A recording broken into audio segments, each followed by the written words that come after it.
사도행전 15장 36절 말씀 보겠습니다. 자막을 참조해서 저와 여러분이 한 절씩 교독합니다. 15장 36절 며칠 후에 바울이 바나바더러 말하되 우리가 주의 말씀을 전한 각성으로 다시 가서 형제들이 어떠한가 방문하자 하고 39절 서로 심히 다투어 피차 갈라서니 39절입니다. 죄송합니다. 39절 서로 심히 다투어 피차 갈라서니 바나바는 마가를 데리고 배 타고 구브로로 가고 40절 바울은 신라를 택한 후에 형제들에게 주의 은혜의 부탁함을 받고 떠나 3절로 넘어갑니다. 16장 3절 바울이 그를 데리고 떠나고자 할세 그 지역에 있는 유대인으로 말미암아 그를 데려다가 할례를 행하니 이는 그 사람들이 그의 아버지는 헬라인인 줄 다 알미러라. 4절 여러 성으로 다녀갈 때 예루살렘에 있는 사도와 장로들이 작정한 규례를 그들에게 주어 지키게 하니 아멘. 오늘은 사도행전 15장 36절에서 16장 5절의 말씀을 가지고 갈라섰지만 이라는 제목으로 말씀을 함께 나누기 원합니다. 오늘 본문 내용을 읽어보면 이 15장 36절에서 16장 5절의 내용을 가만히 곰곰이 살펴보면 바울의 2차 이 선교 여행은 마가 요한, 이제 마가를 앞에 성경에서 요한이라고 했죠. 그런데 이 본문에서는 마가라고 이야기 또 하고 있습니다. 이 마가 요한의 동행의 문제로 바나바와 결별하면서 갈라서면서 여행이 시작되고 있습니다.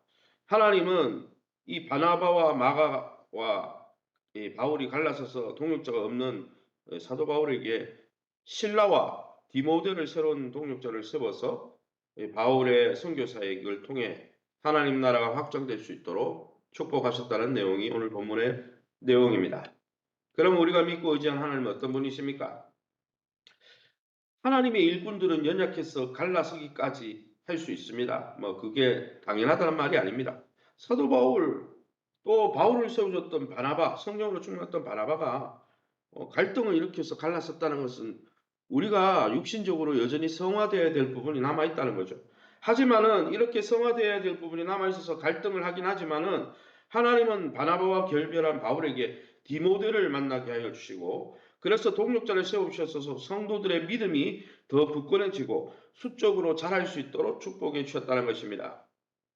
이렇게 바나바와 바울이 갈라선 것처럼 분열과 대립으로 멍들었던 이 땅의 한국교회가 이만큼이라도 오늘날 설 수 있었던 것은 그 누구의 공로나 업적 때문이 아닙니다.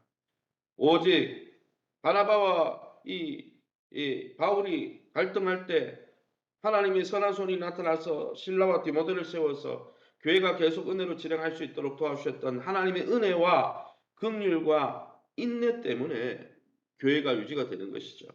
그러기에 사랑하는 성도 여러분, 아직 성화되지 않은 모습으로 교회의 분열을 우리가 일으키고 있지는 않은지 또 성령이 하나 되게 하신 것을 힘써 지키고 있는지 우리 자신을 돌아볼 수 있기를 예수 이름으로 축원합니다.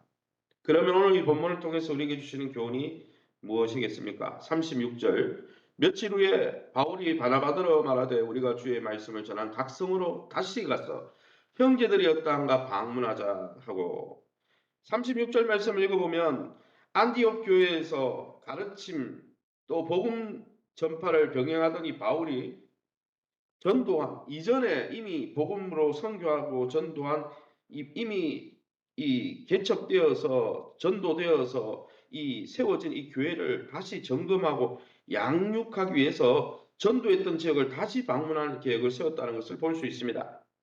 그러기 여러분 교회가 해야 될 것이 뭡니까? 사도 바울처럼 새로운 선교지와 또 새로운 영혼을 위해서 전도하고 선교해야 됩니다. 더불어서 무엇일까요? 우리 공동체가 하나님의 가르침 사역과 복음 전파 사역 둘 다 균형 있게 감당해야 된다는 거예요. 복음을 증거하는 것도 매일 해야 돼요. 더불어서 예수님을 믿은 우리 성도들과 신자들을 양육하고 믿음 가운데 바로 서 있는가? 이 두 가지를 균형 있게 감당해야 한다는 거죠. 목사님, 우리가 어려운데 선교는 왜 합니까? 전도는 왜 합니까? 그것도 아니고 또 반대로 전도와 선교만을 하기 때문에 교회를 양육하고 1대1로 양육하고 성도를 세워가는 일을 포기할 수도 없는 것이죠. 그러기에 저와 여러분이 우리 교회가 복음을 전파하는 사역과 또 양육하고 훈련하는 사역을 잘 감당할 수 있도록 기도해 주시기를 예수님 이름으로 축원합니다. 39절 40절입니다. 서로 심히 다투어 사도 바울과 바나바가 다투었다는 거예요. 서로 심히 다투어 피차 갈라서니 바나바는 마가를 데리고 배 타고 구브로로 가고 바울은 신라를 택한 후에 형제들에게 주의 은혜의 부탁함을 받고 떠났다 했습니다. 37절에서 40절 내용을 읽어보면 1차 선교 여행 중에 너무 선교가 어렵다고 힘들고 어렵고 육체적으로 고달프다고 바나바의 조카였던 이 마가 요한이 도망가 버렸죠. 그런데 이번에 2차 여행을 떠나려고 그러니까 그렇게 쉽게 공동체를 떠나버렸던 조카 마가 요한을 데리고 가야 되겠다고 바나바가 이야기한 것 같아요. 그런데 그 문제를 두고 사도 바울과 바나바가 크게 다툰 것을 알 수 있습니다. 결국 서로 다른 일행과 함께 다른 지역으로 선교하러 떠나버립니다. 성령으로 한마음이 되어 순풍에 돛단 듯 잘 진행하고 있던 이 안디옥 교회 초대 교회 이 선교 사역이 복음의 본질 일이 아닌 다른 주변적인 문제로 대립을 해서 결국은 갈라짐의 아픔을 경험하고 있는 것을 우리는 볼 수 있습니다. 그 후에 바울과 실라만 안디옥 교회 형제들에게 주의 은혜로 부탁을 받고 선교지로 떠났다는 이 사실 40절에 보면 그게 나오죠. 이것을 보면 아마 교회가 이 지지한 것이 바울 일행인 것을 보면 아마도 이것을 통해 추측을 볼 때 바나바에게 문제가 있었던 것 같아요. 바울에게 문제가 있었던 게 아니라 바나바의 자기 조카에 대한 태도의 문제 때문에 아마 이 갈등이 시작된 걸로 보입니다.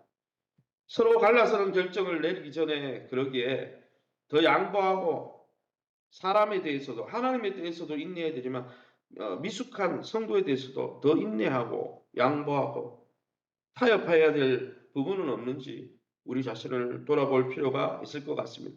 계속해서 사도행전 이 16장 3절 말씀에 뭐라고 되어 있습니까? 바울이 그를 데리고 떠나 그는 디모데를 이야기합니다. 바울이 디모데를 데리고 떠나보자 할세 그 지역에 있는 유대인으로 말미암아 그를 디모데를 데려다가 할례를 행하니 이는 그 사람들이 그의 아버지는 헬라인 줄 다 알미러라. 할례를 반대했습니다. 바울은. 왜냐하면 이방인들은 율법을 가진 사람들도 아니고 율법으로 구원받는 것도 아니기 때문에 할례는 구원받는데 아무 필요가 없다 이렇게 이야기했던 바울이 자신의 수제자인 디모데에게는 할례를 행합니다. 왜 이렇게 앞뒤가 안 맞습니까? 그것은 성경의 오늘 본문에 나오듯이 3절 하반절에 나오는 대로 디모데가 이방인이었다면 순수하게 다 부모님이 다 이방인이었다면 상관이 할례를 받을 필요가 없지만 아버지는 헬라인이었지만 이방인이었지만 어머니는 유대인이었다. 그래서 반유대인이었습니다. 게다가 그의 이 디모데가 앞으로 행할 게 유대인들도 만나서 사역을 해야 되거든요. 그럼 어떻게 되겠습니까? 너 유대인인데 왜 할례 안 받았어? 이렇게 나올 거 아니에요.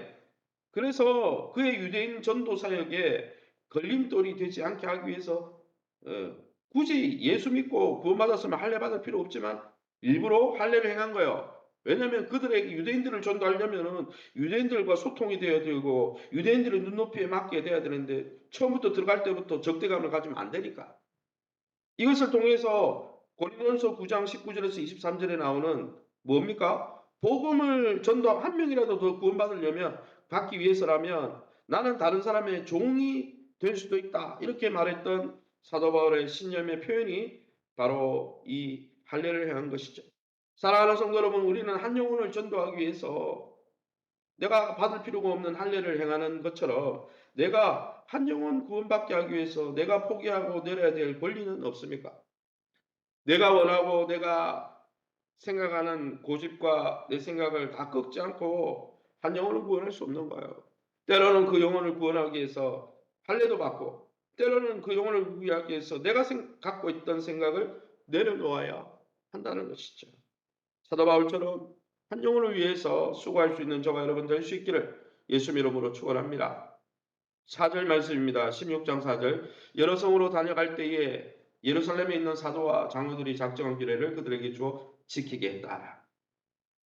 사도 바울은 예루살렘 공의회, 예루살렘 교회에서 결정한 이방 결정한 내용, 뭐 피째 먹지 마라, 또 뭡니까? 우상에게 절하지 마라, 뭐 이런 여러 가지 이야기를 했죠, 공의회에서. 왜냐하면은 자꾸 갈등이 생기니까 이방인에게 할례를 줄 필요가 없다 이야기도 해줬지만은 야고보 사도가 뭘 이야기했냐면은 그러나 유대인들을 위해서, 유대인 성도들도 있으니까 유대인 성도들을 위해서 또 무슨 이야기했습니까? 뭐 이렇게 우상 숭배하지 마라, 또 우상에 절하지 마라, 뭐 또 뭡니까?